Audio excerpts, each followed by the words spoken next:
Hi there, this is Derek from Pacific Coast Auto, and this is the Sunday question cast that people have been waiting almost 3 weeks for. Now, sorry that this one is taking so long to come out.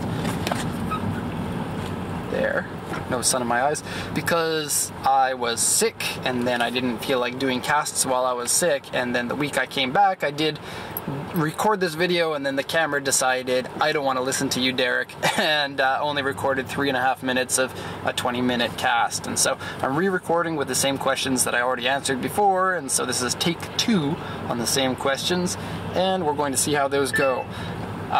Please post your comments for these. We do these videos weekly, so every Sunday. That's why they're called the Sunday Question Cast. I'm going to turn into the next lane because I need to. Let me concentrate here. We don't do editing for these videos, otherwise I'd edit stuff like that out. Yeah, gonna jump into the questions right away. If you have any questions, write them in the comments, and I will get to them next week if I like those questions. Thank you everyone for supplying these questions, and we'll start right away. Dan Cano says, how come on our older M3s like 1989 to 1991 E30s, would it be alright to import? So the E30 M3, is it okay to import? Well, that is a very, very popular car here in Japan.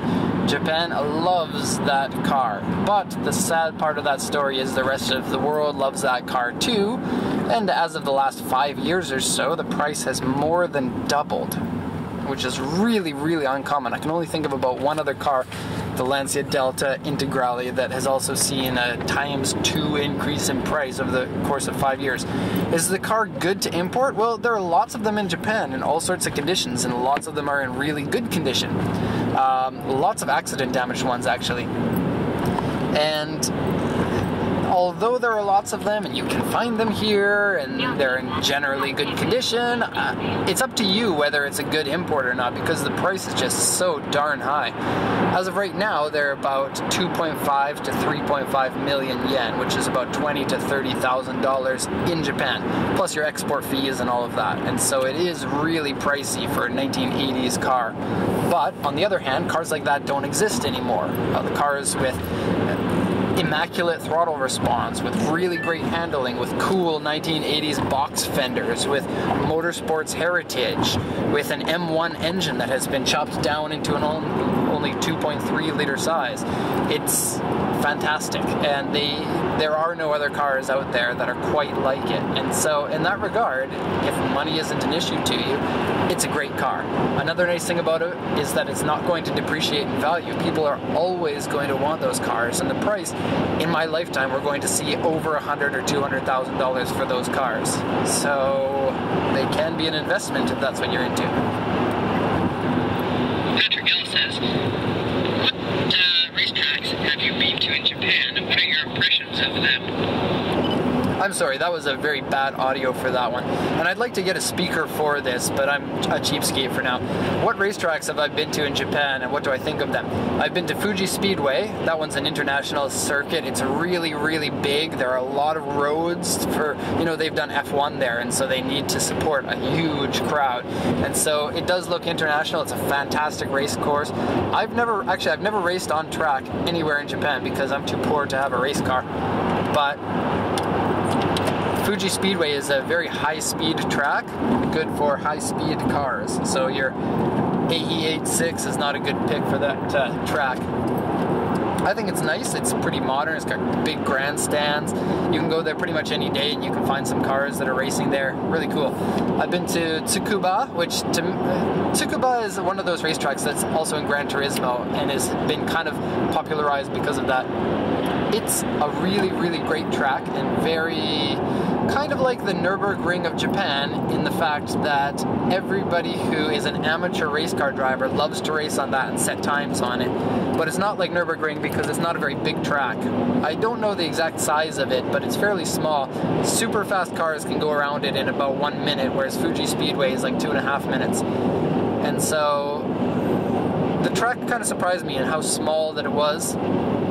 But lots of great cars go there. Actually, any track in Japan, really, you go to, and you can always find interesting cars to look at, people to meet and stuff. I've also been to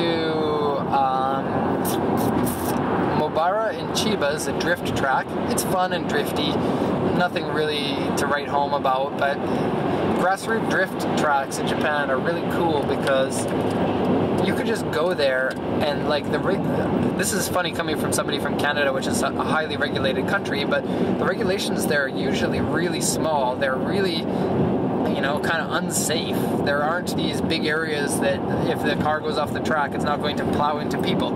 And yet people usually don't get hurt at those tracks. It's kind of weird. But it's a really cool track. It's a little bit grungy, but fun. I really liked it. I went to another one in Chiba. It was like Sodegara Forests Raceway or something. It looked new. It looked okay. It was kind of small event going on the day that I went there.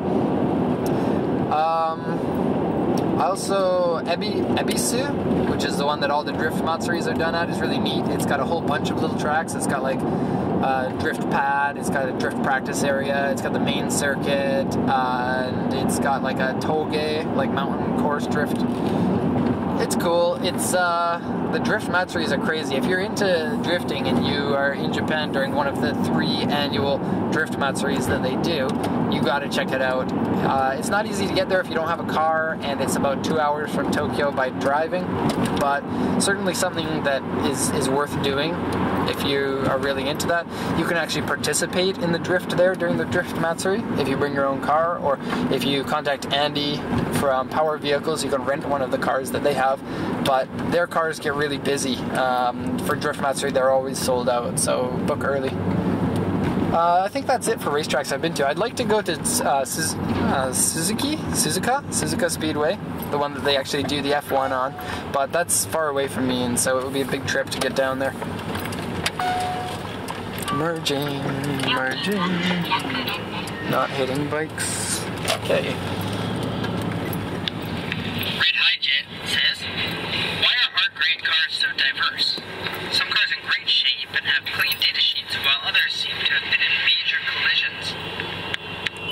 So, at the auction there's grade 2, 3, 3.5, 4, 4.5, 5, grade S, grade 6, and there's this special one called R grade. And at some auctions they call them RA grade if they're not a big accident. And so an R grade car is technically a car that has just been in an accident, but the problem with R grade cars is it doesn't tell you anything about the condition of the car other than the fact that it's been in an accident. And so you could have a car that would otherwise be graded a 4.5, really good condition car, but has been in an accident, and it's going to be graded the same, like it's going to be R grade. And R grade would also be for a drift car with rust and really terrible condition. And so it's unfortunate that it doesn't really mention how nice the car is just by the grade. But the thing about those grades is that they're not very good. The grades are just how that inspector feels at the time, and they vary from inspector to inspector and auction to auction. And so it's not really good to just go off of the grade. You really need to see what the notes say about the condition of the car. And then if you take a look at that R grade car, the really bad drift car and the really good Mercedes whatever, if you look at the sheet, there will be the report section, and the really bad one will have like a million little comments about all of the terrible damage to the car. And there will be an XX for any body panel that has been replaced. Whereas the Mercedes might have no XX, and it was an accident damage that could be repaired with just body work, no structural damage to the frame. And so large accidents and small accidents are both called R grade. And one thing that some people might not understand is that, so from Canada and the US and a lot of other countries, there's something called a salvage title, which means a car has been in an accident that the cost of repairing from the accident is more than the value of the car, so they write off the car. But that doesn't happen in Japan necessarily. There is no classification called salvage title, and there's nothing that goes onto the title of the car. And so don't confuse R grade with a salvage grade title, because it's not the same thing. Our mag says, hello Derek, RB2526 or 1JZ, 2JZ for reliability. Which is the better motor in your opinion? Wow, I answered this question for about 10 minutes the last time that I did it, and I really went into details about how the RB25 and RB26 are completely different engines. Very, like, for example, the RB25 is more of a grocery getter engine, even though it's a great 250 or 280 horsepower engine, whereas the GTR's engine, the RB26, is much more like a race car engine for the street, and so they're not really that comparable. Whereas the 1JZ and the 2JZ, which are the Toyota inline-six engines, they're roughly the same horsepower. There's not much of a difference between the 1JZ and the 2JZ. So there is that, and I'm not going to bore everyone with the details about how I feel about that. But which one is better in terms of reliability? That's a simple question. The 2JZ, 1JZ are by far more reliable than the GTR engine, and that comes, or the RB26. RB25s, on the other hand, they're probably about the same. I don't really see a lot of problems with either of them. Both engines have problems with coil packs, so check them. Checking coil packs is easy. All you have to do is take the coil pack out, take your multimeter and go beep, and then check the resistance between the front and the back of the coil pack. And so, simple. Coil packs are not expensive to change, and after 15 years they're usually done on Toyotas, Nissans, Subarus. And they get weak and they create weaker spark and misfiring and stuff like that. So check them out. Yeah, I would say Toyotas are better for reliability. And I need to change lanes here. See how this is gonna go. Let me in. Oh, come on. You need to go faster or slower? Or pay attention to the other cars around you. Good. Okay, next question. Cesar M. Gonzalez says, I remember you said you grew up playing Gran Turismo. Do you remember the Suzuki Ucodo Pikes Peak version? It was my favorite back then. Which car was that based on? Is it still seen around Japanese streets? Wouldn't that be awesome to see this Pikes Peak car on the Japanese streets driving around? That would blow my mind. And technically it does happen. The Suzuki Ucodo, and this is going to surprise anyone who doesn't already know this, the Suzuki Ucodo is a geo-tracker or Suzuki sidekick. It's basically, or I think in some areas it's called the Vitara.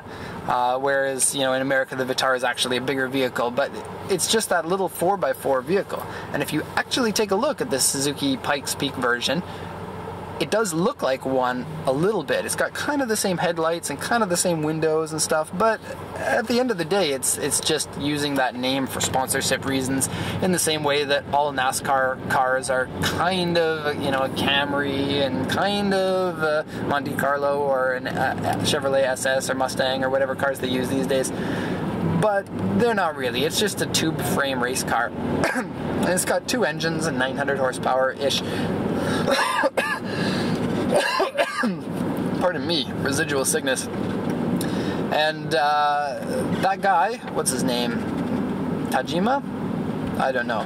Monster something, starts with a T, some Japanese name. He's been doing Pikes Peak for a while and he's still doing it. After the Ucodo, they went to the SX4, and I think now he's doing purpose-built electric cars, because electric cars actually are good for the Pikes Peak, because internal combustion engine cars don't get very much horsepower at that high of altitude. And so, yeah, the Ucodo is just a sidekick, and they are seen around Japan, but they're not as cool as the twin-engine version that you're aware of, the one with the huge wing on the back that you can use as a hammock. Or was it just a concept car? Oh, I didn't listen to the end. Was it a concept car? No, it was a race car. Thanks. Cesar M. Gonzalez, a couple more questions. Number one, what type of music do you listen to while driving? I listen to podcasts while driving most of the time, because podcasts, I feel I can get something out of them more so than I can